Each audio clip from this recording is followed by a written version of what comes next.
The call came on a Tuesday, right as I was finishing another failed attempt at a self-portrait.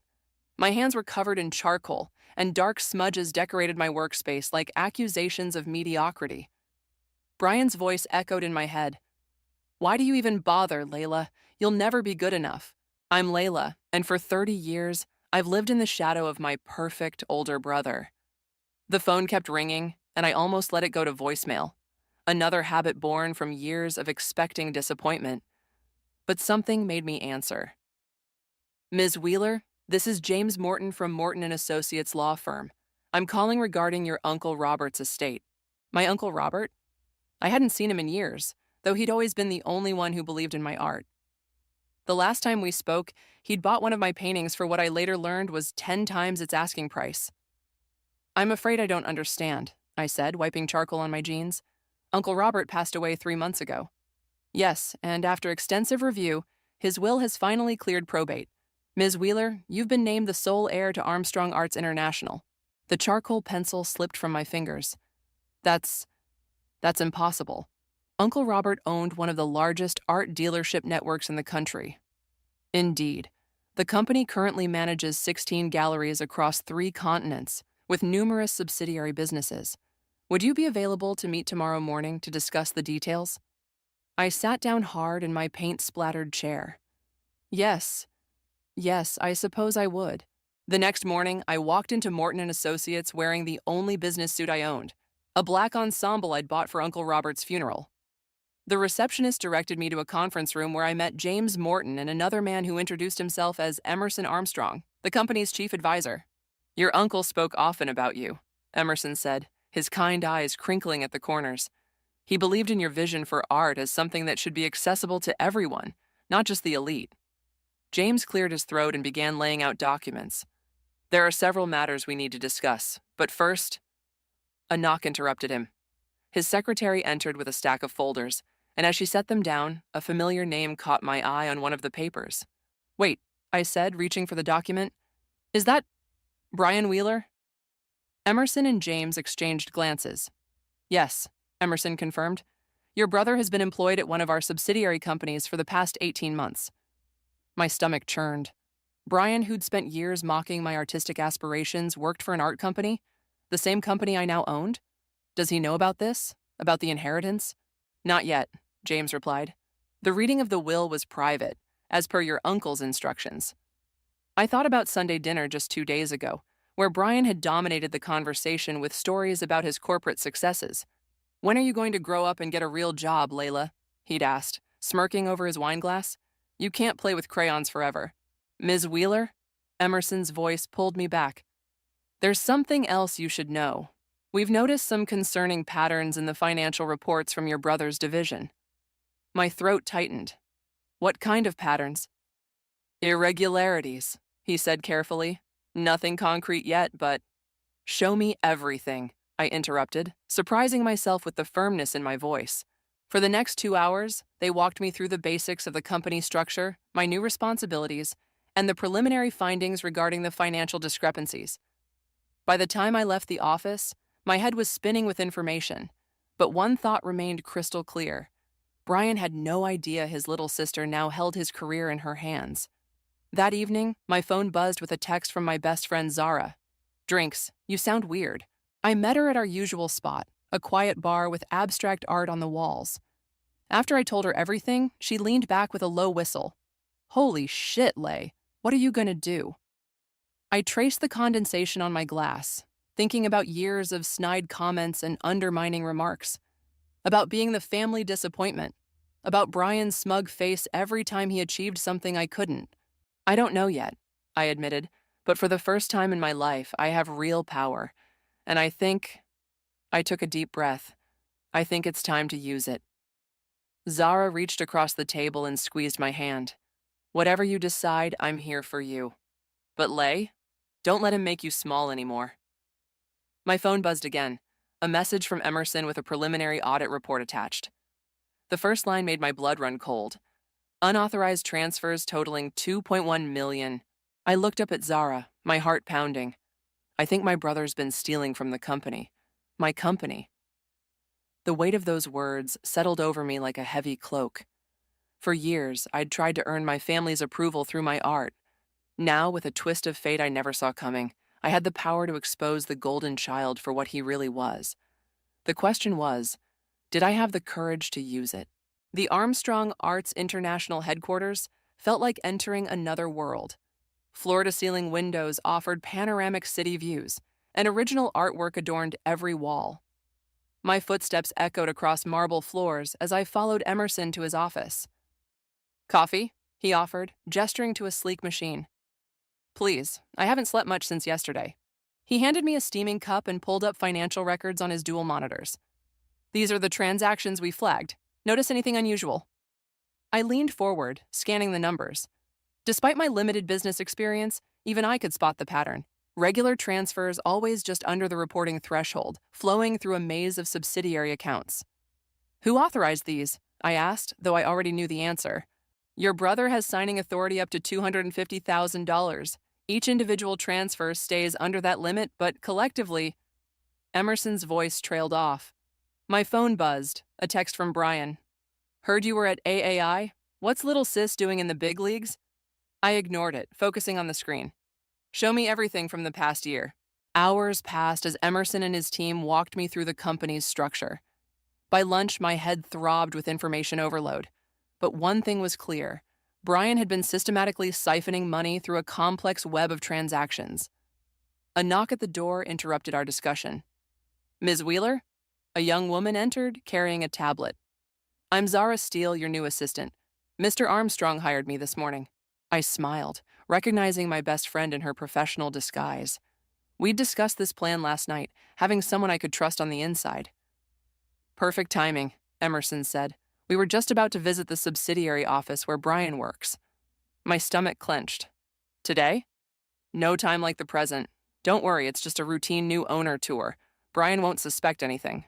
The drive to the subsidiary office gave me time to compose myself. Zara squeezed my hand reassuringly as we pulled into the parking lot.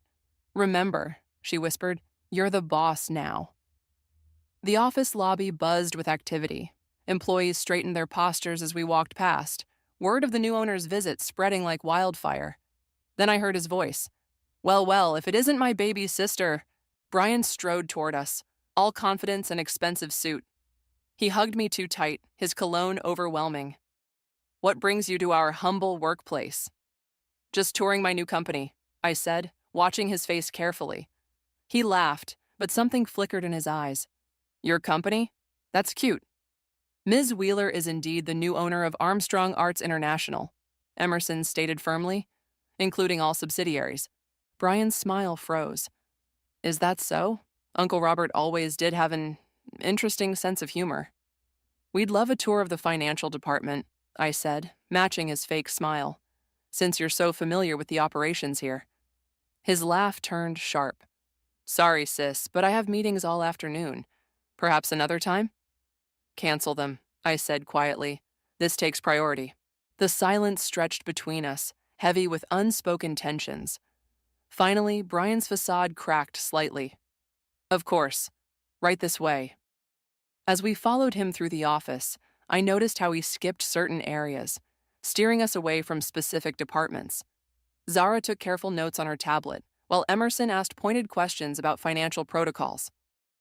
"And these international wire transfers," Emerson pressed, "they all go through proper channels?" "Absolutely," Brian replied smoothly. "Everything by the book." My phone vibrated. A message from Zara. "Security just caught someone shredding documents in the accounting department."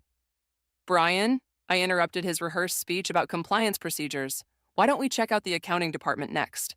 He stepped in front of me. "It's rather boring, really. Nothing you'd understand." "Try me." "Listen, Layla." He lowered his voice, gripping my arm. "You might own this company on paper, but you don't know the first thing about running it. Why don't you stick to your little paintings and let the professionals handle business?" I pulled my arm free.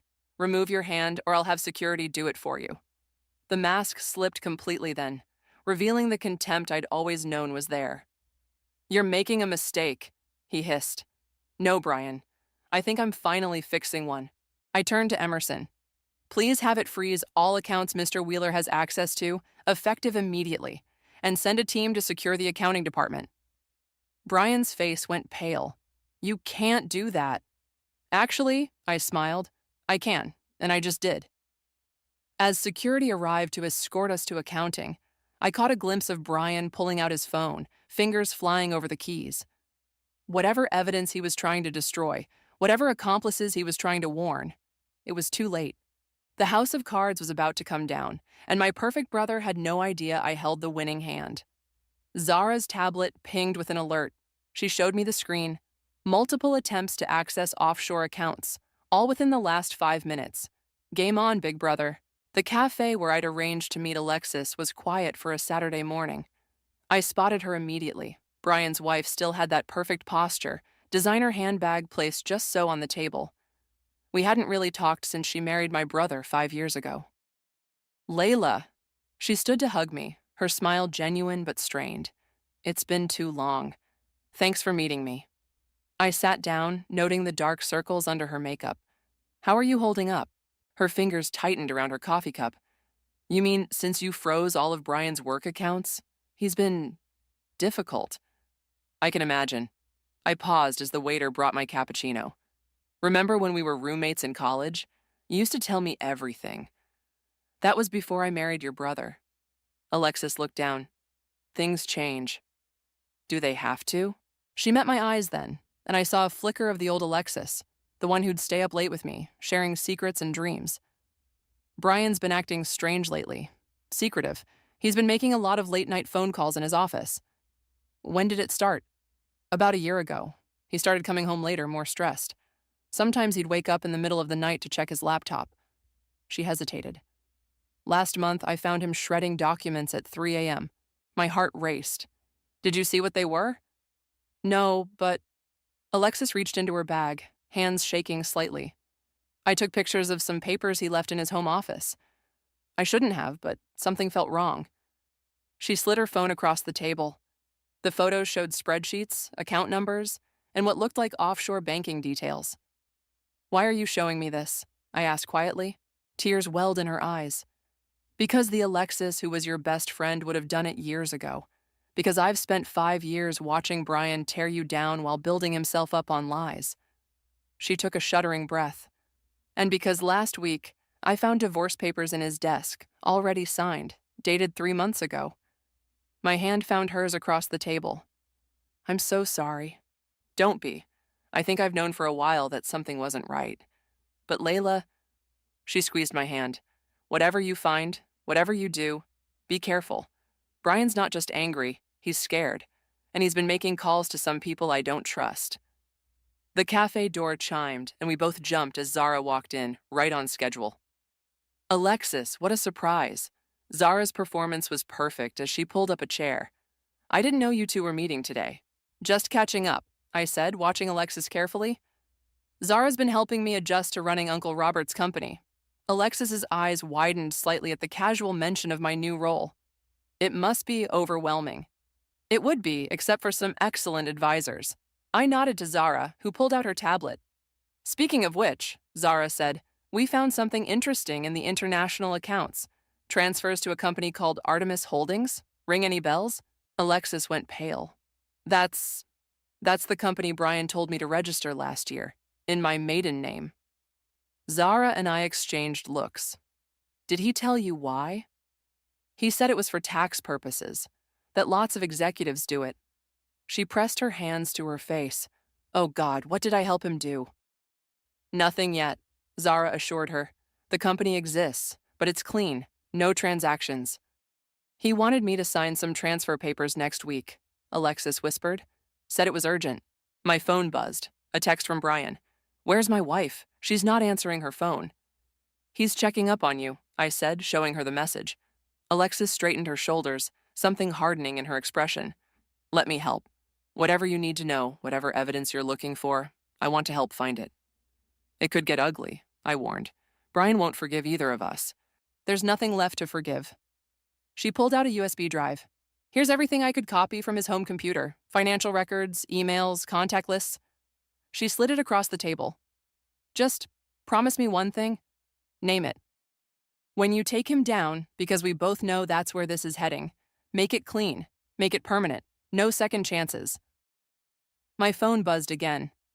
Found you. Nice catch-up session. We all turned to the cafe window. Brian stood outside, his face dark with rage as he watched us through the glass. Alexis flinched but didn't look away. Go out the back, I told her, standing up. Zara will take you somewhere safe. What about you? I grabbed my bag, making sure the USB drive was secure. I'm going to have a chat with my brother. It's time he learned that his little sister isn't so little anymore. As Zara hustled Alexis toward the back exit, I walked to the front door, my heart pounding but my steps steady.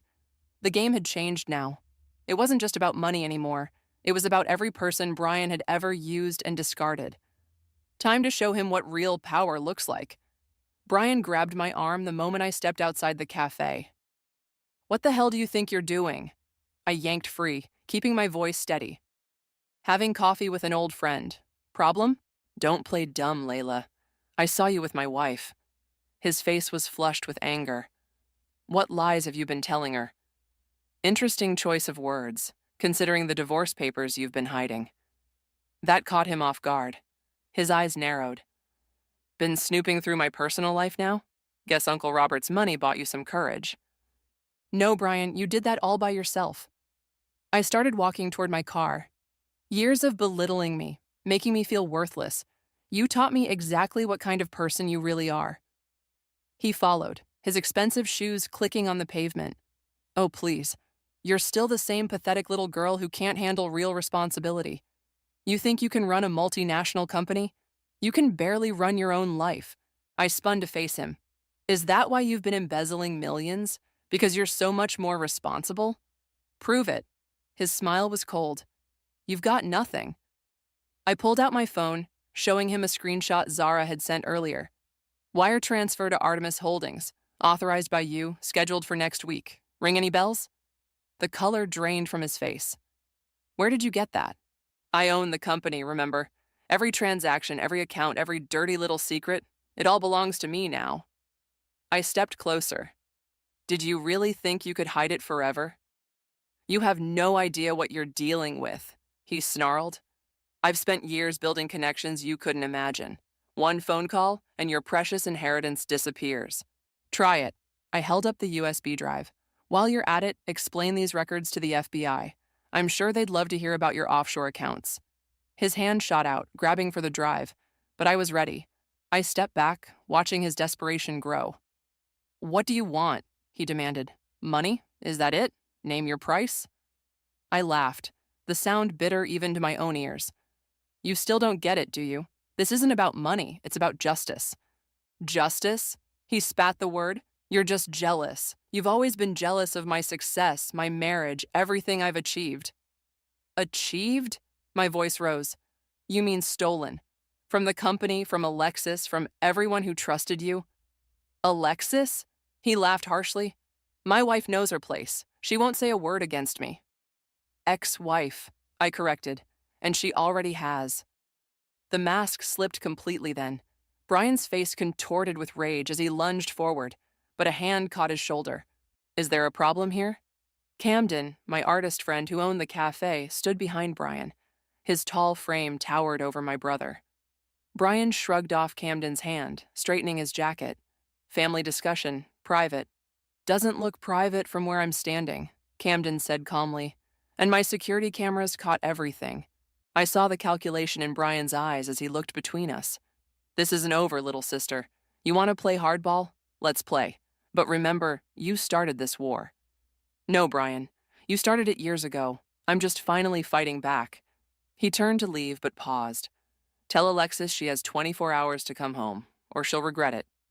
Threaten her again, I said quietly, and those financial records won't be the only things the FBI receives.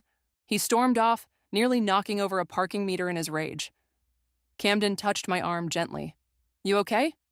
I realized I was shaking. No, but I will be. My phone buzzed with a text from Zara. Alexis is safe. Got everything on video. You should see this footage. Another message followed immediately. Emerson says Brian just tried to access the main servers. IT blocked him, but he's getting desperate. Thanks for the backup, I told Camden, showing him the messages. Think your security footage might help our case? He grinned. Already sent it to Zara. Your brother really showed his true colors today. I looked in the direction Brian had gone, thinking about the years of manipulation and abuse, about Alexis, hiding her pain behind perfect smiles, about every person he'd stepped on to climb his way up. "Camden," I said, "I need a favor. Can you get me in touch with that investigative reporter friend of yours?" He raised an eyebrow. "The one who specializes in corporate fraud? Sure, but are you ready for that kind of publicity?" I thought about Brian's threats, his smug certainty that he could still control the situation.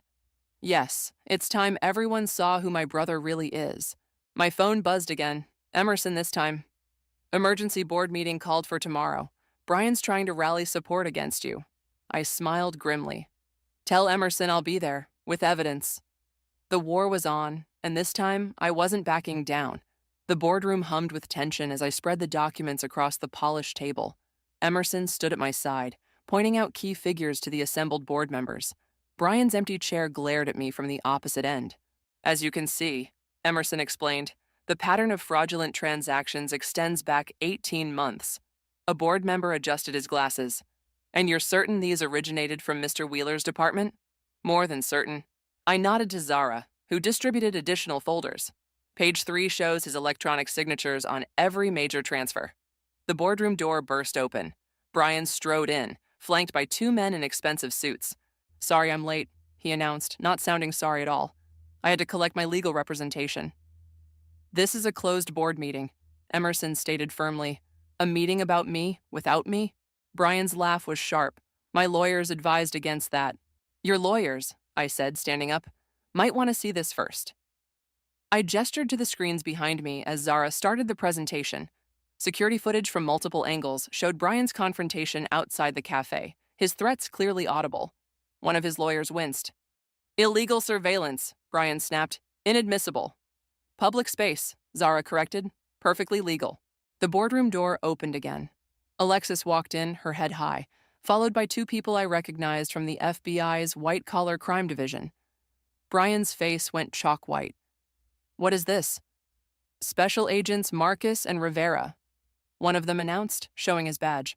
"We'd like to ask you some questions about Artemis Holdings." "I invoke my right to counsel," Brian said quickly. "Interesting response," I noted. "Nobody accused you of anything yet." The board members shifted uncomfortably as the agents approached Brian. His lawyers huddled together, whispered frantically. "Before this goes any further," I said, "I have a proposition." Brian's eyes darted between me and the FBI agents. "I'm listening." "Resignation. Immediate. Full confession. Voluntary repayment of all stolen funds." I met his gaze steadily. "In exchange, the company doesn't press charges." "The FBI might still have questions," Agent Marcus interjected. "They might," I agreed, "but corporate cooperation usually helps in these situations, doesn't it?"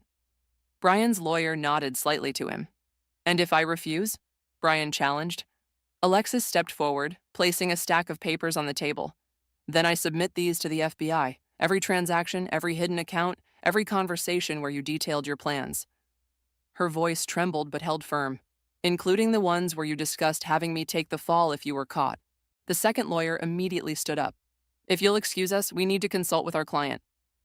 "You have 5 minutes," I said. They hurried Brian into a corner. I could see him gesturing angrily, his face getting redder by the second. Finally, his shoulders slumped. "Fine," he spat, returning to the table. "You win. I'll sign whatever you want." Emerson slid the resignation papers across the table. "Already prepared." As Brian signed, his hand shaking with rage, I felt no triumph, only a deep sadness for what could have been. "The confession next," Agent Rivera said, producing another document. Brian's pen hesitated. "Layla, we're family." "Family." I laughed softly. "Was it family when you told our parents I was worthless? When you sabotaged my first gallery showing? When you planned to frame your own wife for your crimes? I built this company." "No," Alexis cut in. "You stole from it. There's a difference." The next hour passed in a blur of signatures and statements. When it was done, the FBI agents escorted Brian out, his lawyers trailing behind like lost puppies. "The board needs to discuss next steps," Emerson announced, gathering the documents. I nodded, suddenly exhausted. In the hallway, Alexis caught my arm. Thank you, she whispered, for everything. Where will you go now? She smiled, looking lighter than I'd seen her in years. Paris, maybe. Start over. Paint again. You used to love painting. I stopped because Brian said it was childish. She hugged me tightly. Don't let anyone dim your light again, Layla.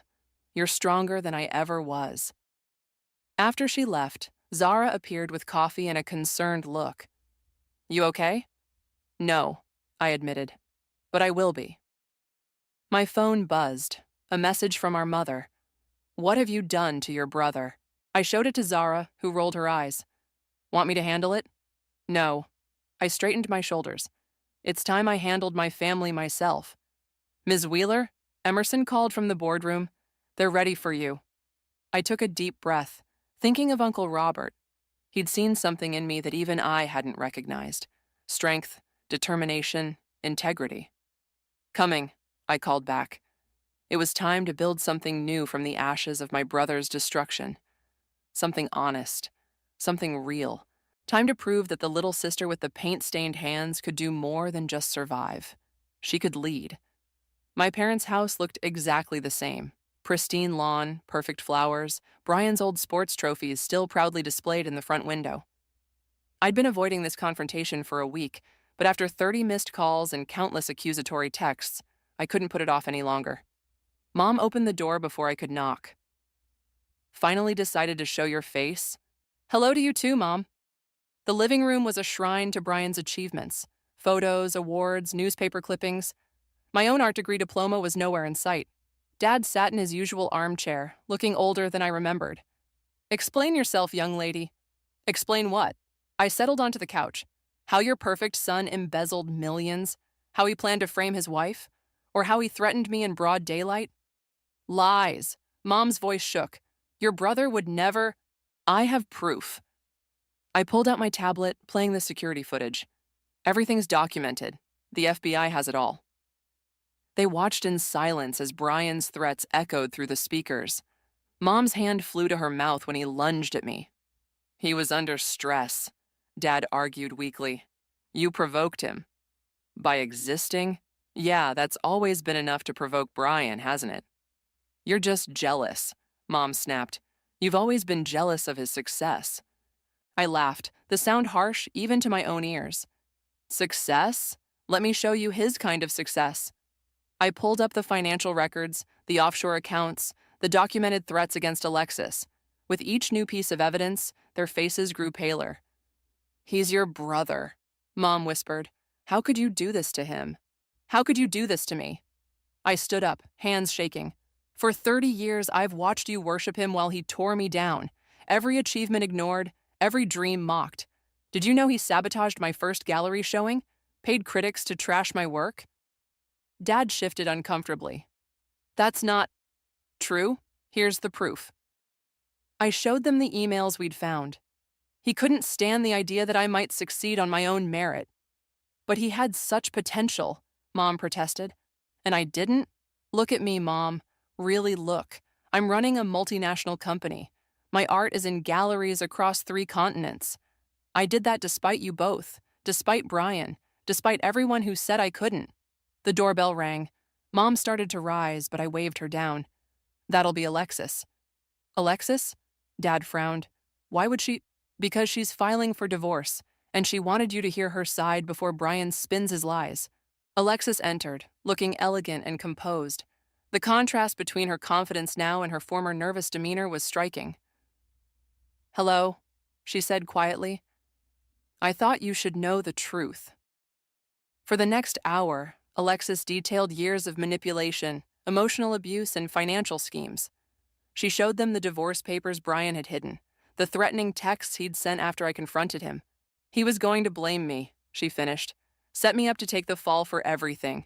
Your perfect son was willing to send his wife to prison to save himself.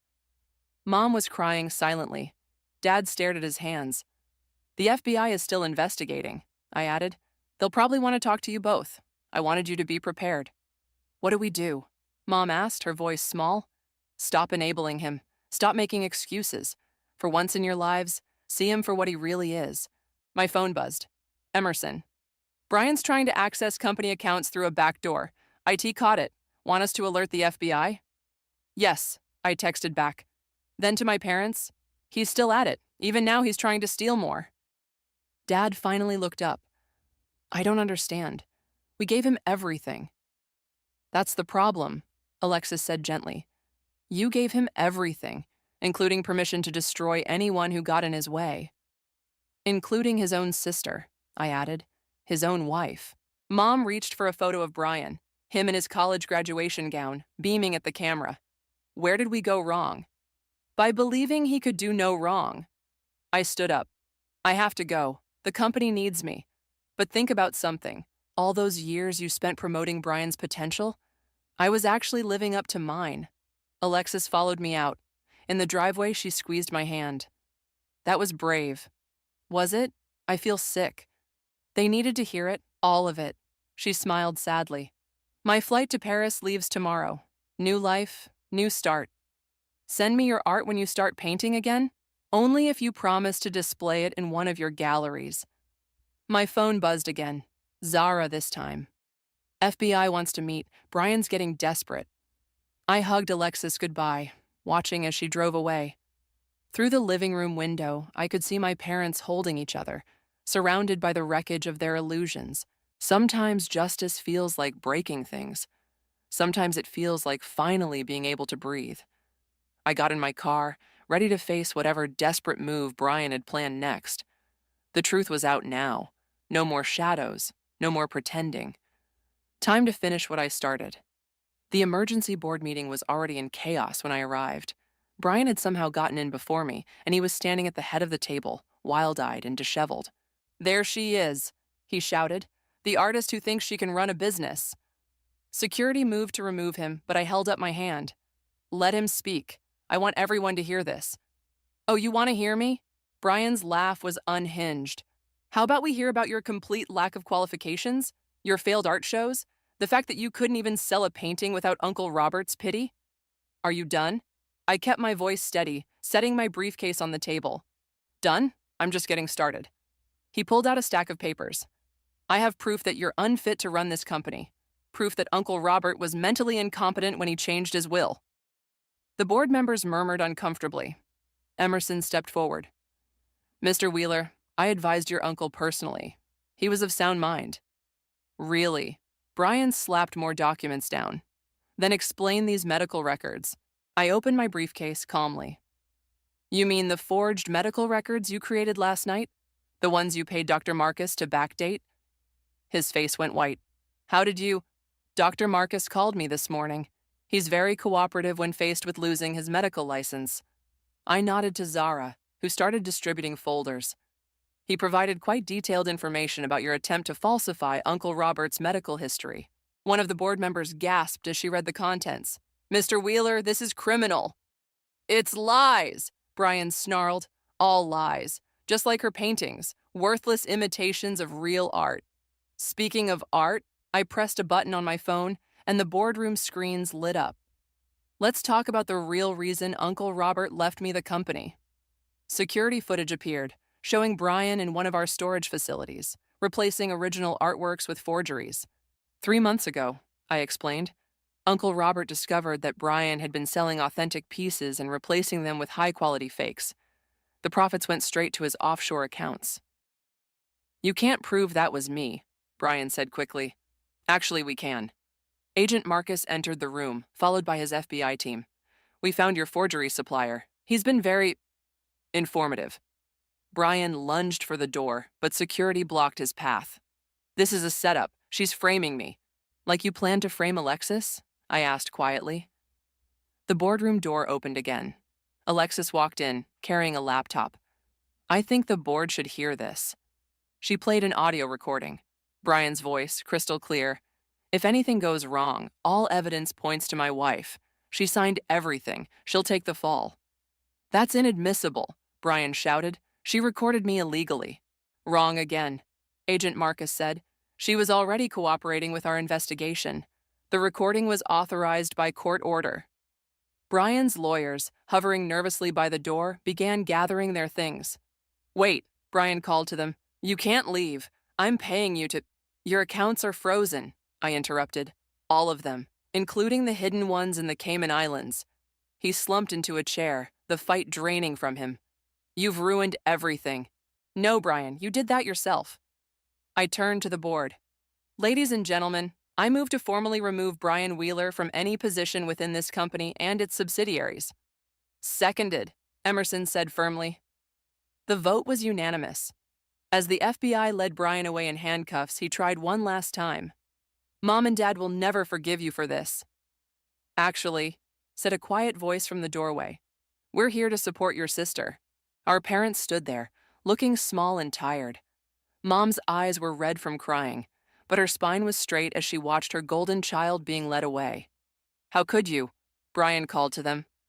Dad shook his head sadly. We've been asking ourselves the same question for days. How could you, Brian? After Brian was gone, the board quickly approved my restructuring plan. As people filed out, Mom approached my chair. We were wrong, she whispered, about everything, about you. Yes, I said simply. You were. Can you ever forgive us? I looked at her, then at Dad, seeing for the first time how age and regret had marked them. I don't know, but I'm willing to try if you are. Alexis touched my shoulder. My car's waiting. Paris awaits. I hugged her tightly. Send me your first painting. I will. And Layla? She smiled through tears. Thank you for showing me what real strength looks like. After everyone left, I stood at the boardroom window, watching the city lights come on. Zara appeared with coffee. Quite a day, boss. Quite a month. I took the coffee gratefully. Did we do the right thing? You gave him chances. Multiple chances. He chose this ending. My phone buzzed. A message from Camden. Gallery opening next week. Still want that wall space for your new collection? I smiled, thinking of the paintings I'd been working on in secret. Paintings about power, truth, and redemption. Yes, I texted back. It's time to show the world what I can really do. The gallery hummed with conversation as people moved from piece to piece. My new collection, Shadows and Light, filled the walls, paintings that told the story of power, betrayal, and redemption without a single recognizable face. They're beautiful, Camden said, appearing at my elbow with champagne. Especially that one. He nodded toward the centerpiece, a massive canvas showing broken chains transforming into butterflies, the piece I'd finished the night after Brian's arrest. Ms. Wheeler? A young woman approached, notepad in hand. I'm from Art Forum. Would you comment on the inspiration behind your work? Before I could answer, my parents walked in. Mom wore a simple black dress, no designer labels, no flashy jewelry. Dad looked uncertain in his rented tuxedo. Excuse me, I told the reporter. Family matter. They stood before the centerpiece, studying it intently. Mom's hand trembled as she reached out, almost touching the surface. This is what it felt like, isn't it? She asked softly. All those years under his shadow. Part of it. I sipped my champagne. The butterflies are new. Layla, Zara called from across the room. The buyers from Paris are here. I turned to my parents. Duty calls. Wait, Dad caught my arm gently. We've been going through old boxes. Found something you should have. He pulled out a carefully wrapped package. Inside was a small, childish painting, bright colors and wobbly lines. Your first artwork, Mom explained. The one Brian told us he'd thrown away. He'd hidden it in his old room. I remembered that painting. Age 7, proudly showing it to my family. Brian had called it garbage. We should have seen it then, Dad said. How he tried to dim your light. We're so sorry, sweetheart. The Paris buyers approached before I could respond. As I discussed prices and shipping arrangements, I watched my parents move through the gallery, really seeing my work for the first time. Quite a turnout, Emerson observed, joining me after the buyers left. The company's art division reports record profits this quarter. Any word from our former executive? Brian took a plea deal, 5 to 7 years, full restitution. He paused. He tried to have his lawyers contact you. 4? A documentary crew wants to tell his side of the story. He needs your permission, given the company's involvement. I laughed softly, still trying to control the narrative. What should I tell them? Tell them the truth belongs to everyone now. He doesn't get to own it anymore. My phone buzzed. A message from Alexis with a photo attached. Her first painting in years, bright and bold against her Paris apartment wall. Speaking of truth, Zara appeared with a tablet. You should see these reviews coming in. The critics who had once dismissed my work as derivative were now praising its raw emotional honesty and fearless exploration of power dynamics. Success is the best revenge, Zara grinned. No, I corrected her. Truth is. Camden clinked his glass for attention. Ladies and gentlemen, the artist would like to say a few words. I hadn't planned to speak, but looking around at the gathered faces, friends, family, colleagues who had become allies, I knew what needed to be said. When I was young, someone very important to me said my art was worthless. I believed him for a long time. But art, like truth, has a way of breaking free. I gestured to the paintings. These pieces aren't about revenge or justice. They're about transformation, about breaking chains we didn't know we wore.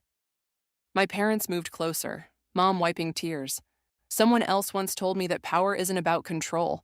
It's about creation, about building something meaningful from the ashes of what tried to destroy you. I raised my glass. To Uncle Robert, who saw strength where others saw weakness, and to everyone who's ever felt shadowed, your light matters. After the speeches and sales, after the critics and collectors left, I found myself alone in the gallery. The centerpiece seemed to glow in the dim light, those broken chains catching the shadows just right. My phone buzzed one last time. A message from an unknown number. Congratulations. You won. Hope you're happy. B. I didn't respond. Instead, I took a photo of the centerpiece and sent it to Alexis with the caption, "We both broke free." Her reply came instantly. No more shadows, only light ahead. I touched the small childhood painting my parents had returned, now hanging in a quiet corner. The colors were still bright, the joy still visible in every messy brushstroke. That little girl had been right all along. Art wasn't about perfection or power or praise. It was about truth, about light, about breaking free. And finally, after all these years, I was flying.